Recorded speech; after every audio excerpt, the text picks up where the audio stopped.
Setelah Anda mengetahui jenis-jenis program televisi, ada drama, non-drama, sport and news, dan sebagainya, Anda nggak perlu khawatir bahwa itu tidak akan kami tanyakan ya, sekali lagi, itu sekedar pengetahuan Anda.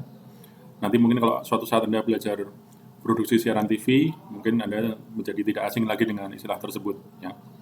Nah, saya akan fokus pada produksi video. Ya. Produksi video. Nah, video yang Anda lihat tadi itu adegan orang terlambat syuting gitu ya. Dalam konteks ilmu komunikasi, Anda dan saya mesti punya asumsi dasar yang sama, yaitu bahwa pada dasarnya video adalah media komunikasi. Jadi masalahnya ketika Anda membuat video, apa yang hendak Anda komunikasikan? Ya. Jadi kalau di video yang awal tadi, ya, Anda bisa melihat bahwa pada video ini, ya, itu ada orang datang terlambat gitu ya,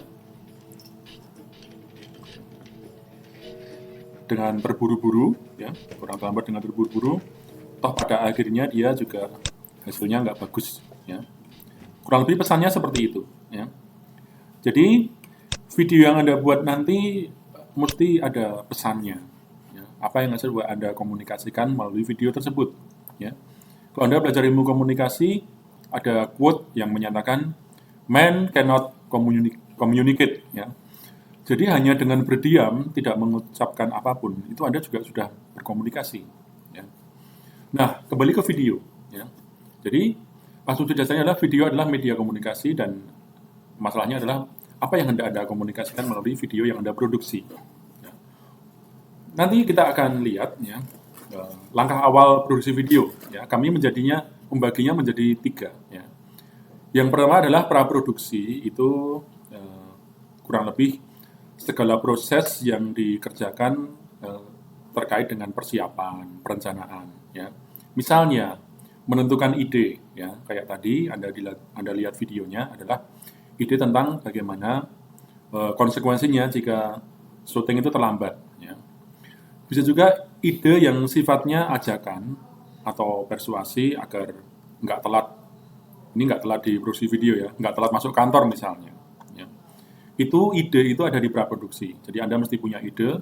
Setelah menonton video Anda, orang menjadi mendapat pesan apa gitu ya. Yang kedua adalah proses brainstorming atau pemantapan ide. Di sini Anda mungkin perlu pihak kedua dan ketiga untuk mengkomunikasikan dan mengelaborasi ide-ide Anda. Ya. Jadi Anda perlu masukkan apakah ide Anda ini bisa diterima akal sehat atau enggak, apakah ketika orang melihat mereka merasa mendapat sesuatu atau tidak ya. Yang keempat itu adalah pembuatan naskah ya, bisa juga storyboard. Storyboard itu kurang lebih Anda membuat gambaran kira-kira situasinya seperti apa ya nanti setelah Anda buat videonya ya. Nanti contoh storyboardnya akan kita tunjukkan. Anda bisa lihat di Google ya, contoh storyboard. Nah, itu akan sangat membantu di lapangan. Jadi ketika Anda sudah mulai syuting ya, Anda bisa langsung berpikir, oh sekarang adegannya seperti ini yang harus saya ambil. Jadi adegan seperti ini ya. Jangan khawatir, ini bukan pelajaran menggambar, jadi Anda tidak perlu menggambar sedetail ini. Tapi yang jelas ketika Anda mulai syuting, nah ini misalnya komposisi seperti ini ya. Ini Anda bisa memberi pengarahan kepada kameramen bahwa yang mau muncul di layar Anda itu seperti ini. Ya. Kurang lebih storyboard itu seperti ini. Ya. Juga di sini nanti ada membuat naskah. Kalau misalnya Anda butuh dialog, ya.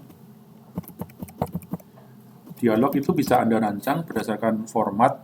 Anda bisa cari ya. Karena ini bukan mata kuliah produksi film, ya. Jadi saya nggak memberikan secara spesifik. Tapi kurang lebih naskah itu seperti ini ya, screenplay ya bahasa itunya ya. Jadi misalnya ini ada INT, ini interior ya. Ini ada deskripsi ya. Di sini ada dialognya. Ini di direct ngomong apa gitu. Terus ini deskripsinya. Ya kurang lebih seperti ini ya. Jadi Anda silahkan kalau tertarik silahkan cari sendiri ya. Tapi kurang lebih kalau Anda perlu naskah ya seperti ini bentuknya. Nah, itu semua ada di area praproduksi ya. Begitu juga dengan penyiapan properti, pemilihan lokasi, penentuan pemain dan sebagainya ya. Pada contoh ini Anda bisa lihat bahwa Yang menjadi properti adalah misalnya dia mengenakan rompi. Di sini juga ada modelnya, ada jam, itu semuanya adalah properti. Ya. Oke, itu sekilas tentang proses praproduksi. Dan praproduksi itu biasanya yang membutuhkan effort paling besar. Ya. Buku-buku tertentu mengklaim bahwa proses praproduksi itu menentukan keberhasilan sebesar 70%. Jadi kalau produksinya bagus sekali, bintangnya bagus banget, tapi kontennya jelek, ya filmnya tetap jelek. Ya. Nah, sedangkan pada proses berikutnya adalah proses produksi. Ya. Produksi itu ya pengambilan gambarnya, tata suaranya, pencahayaan, dan sebagainya. Ya. Nah, Anda bisa pelajari lebih lanjut kalau tertarik ya di sinematografi. Tapi sekali lagi, ini adalah multimedia, jadi kita tidak membahas detail di situ.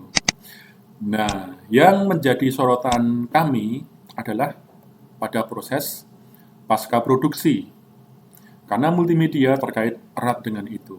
Ya. Jadi ketika Anda mempunyai konten video, kadang-kadang ketika mau diupload di konten di aplikasi multimedia, Anda perlu mengubahnya, entah itu ukurannya atau memperpendek durasinya. Jadi kita fokus di sini, di pasca produksi. Tentu saja kita tidak bisa mengabaikan praproduksi dan produksi ya. Tapi kami anggap misalnya Anda bahannya sudah ada. Jadi kita di sini fokus pada dua hal ini, ya, pasca produksi. Anda akan berurusan ketika Anda memproduksi video ya, membuat video yang khususnya film atau drama gitu. Anda akan berurusan dengan beberapa istilah. Yang pertama screenplay. Screenplay itu juga kadang-kadang diterjemahkan sebagai naskah, ya, skrip gitu ya kadang-kadang ya. Kalau pengertiannya ya screenplay itu seperti ini tadi ya, nih. Jadi ada dialognya, ada dialog, ada nama pemerannya siapa, ada deskripsinya, ya. Nah, terus ada juga sequence. Sequence itu adalah terjemahan harafiahnya adalah urutan adegan, ya.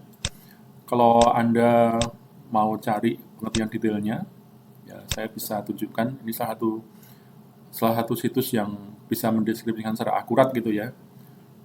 Jadi di sini dijelaskan apa itu sequence, ya. A scene or a series of connected scenes dan seterusnya ya. Tapi kalau secara gampang, ya Anda bisa lihat di sini. Ini dari adegan awal sampai akhir. Ini sebuah sequence ya. Sequence itu urutan adegan. Ya. Dengan demikian, kalau urutan adegan berarti kan sebuah sequence terdiri dari banyak adegan. Ya. Nah, selain sequence ada juga istilah scene. Scene itu dinamakan ya kalau kadang-kadang diterjemahkan sebagai adegan. Ya. Contohnya pada di sini ya, ini suatu scene ya, misalnya dari sini ya. Ini scene di dalam ruang penyimpan kamera misalnya. Ya.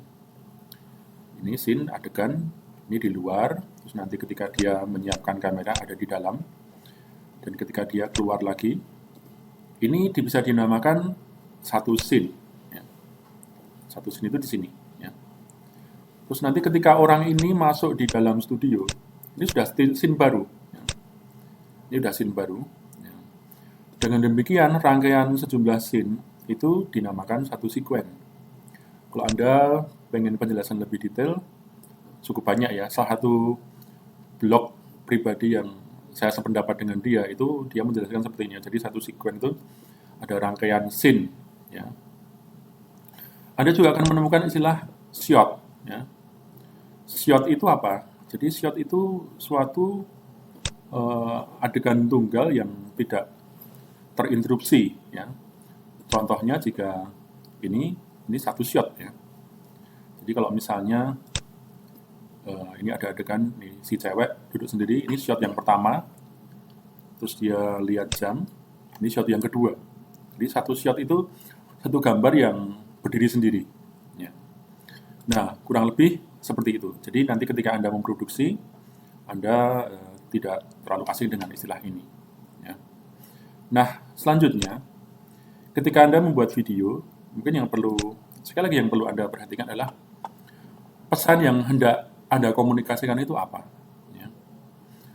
Jadi misalnya tadi di video awal, Itu saya mencoba membuat pesan bahwa sebaiknya ketika Anda membuat produksi video, Anda jangan terlambat. Nah, itu pesannya. Terus pertanyaannya, bagaimana pesan itu dikomunikasikan? Nah, caranya macam-macam ya.